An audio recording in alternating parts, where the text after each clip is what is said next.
Hello friends, welcome to Khushi's home kitchen. ఈ వీడియోలో egg masala curry ఎలా చేయాలో చూసేద్దాం.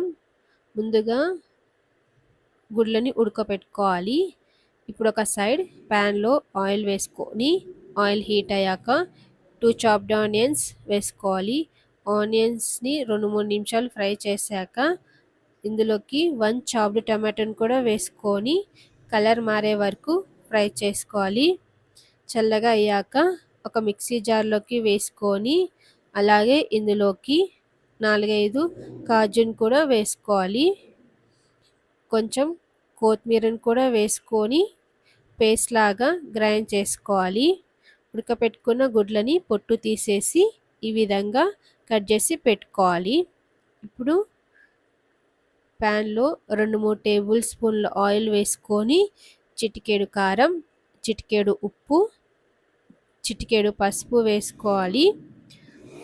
ఉడకపెట్టుకున్న గుడ్లని లోకి వేసుకొని గుడ్లు గోల్డెన్ కలర్ వచ్చే వరకు ఫ్రై చేసుకోవాలి. ఇలా ఫ్రై చేసుకున్న గుడ్లని ఒక ప్లేట్లోకి తీసేసుకోవాలి.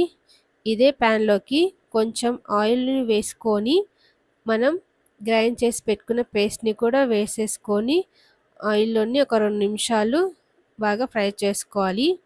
ఇప్పుడు ఇందులోకి 1 టేబుల్ స్పూన్ అల్లం వెల్లుల్లి పేస్ట్ని వేసుకొని పచ్చివాసన పోయేంత వరకు బాగా కలుపుకోవాలి.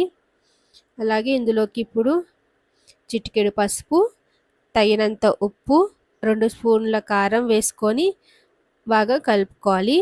అలాగే ఇందులోకి కొంచెం ధనియాల పొడి, కొంచెం గరం మసాలాను కూడా వేసేసుకొని బాగా కలుపుకోవాలి. తగినంత నీళ్లు పోసుకొని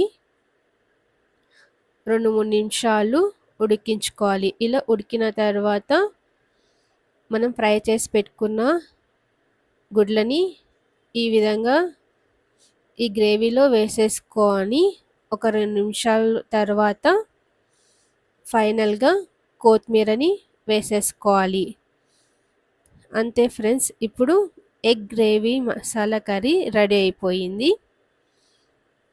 Friends, please support me by subscribing the channel and thank you for watching the video.